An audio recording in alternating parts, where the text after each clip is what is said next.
En 1870, l'Allemagne était composée d'un grand nombre d'États qui n'avaient entre eux aucun lien politique. La Prusse avait pour ambition de réunifier les États allemands sous son autorité.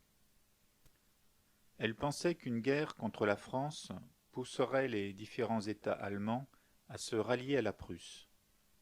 Mais un prétexte était nécessaire pour lui déclarer la guerre, car ceux-ci ne se rallieraient que pour secourir une Prusse agressée. Bismarck, ministre des Affaires étrangères de Prusse, rendit la guerre inévitable en modifiant les termes d'une dépêche envoyée par le roi de Prusse aux Français, en la rédigeant en termes blessants.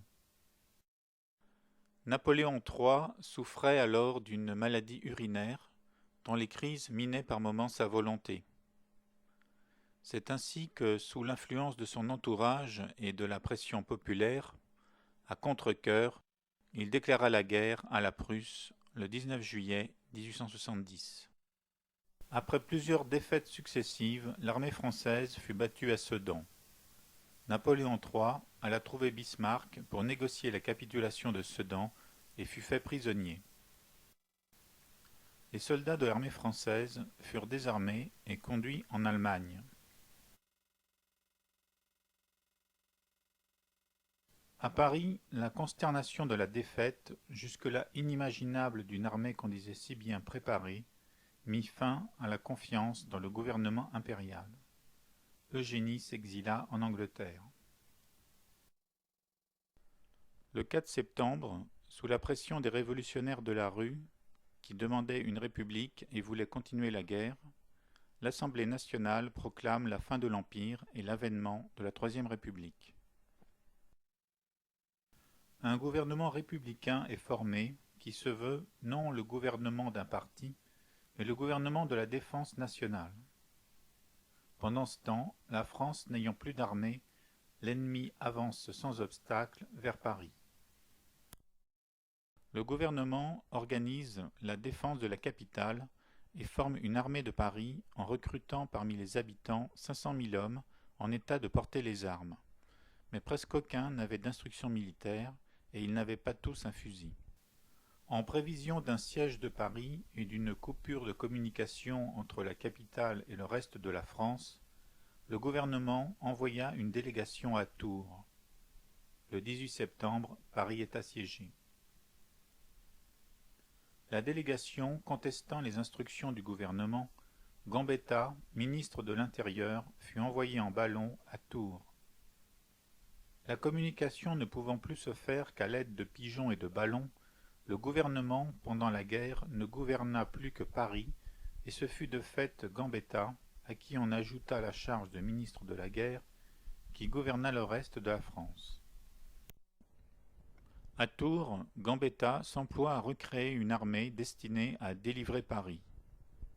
Avec les débris de l'armée vaincue, les conscrits, les réserves, les gardes nationales, les volontaires, il arrive à former deux nouvelles armées, l'armée du Nord et surtout l'armée de la Loire. Moltke, surpris par la force d'endurance et l'obstination des Français, déclara « Toute l'armée française est prisonnière en Allemagne, et il y a plus de belligérants en armes contre nous qu'au début de la campagne. »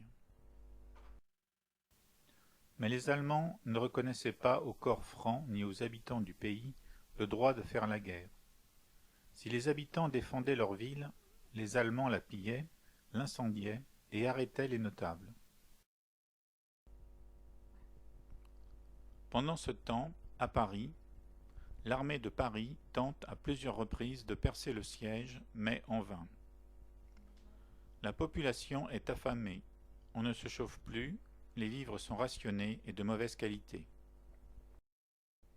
Le pain, coupé de paille hachée, est infect et on mange du chien, du chat et du rat.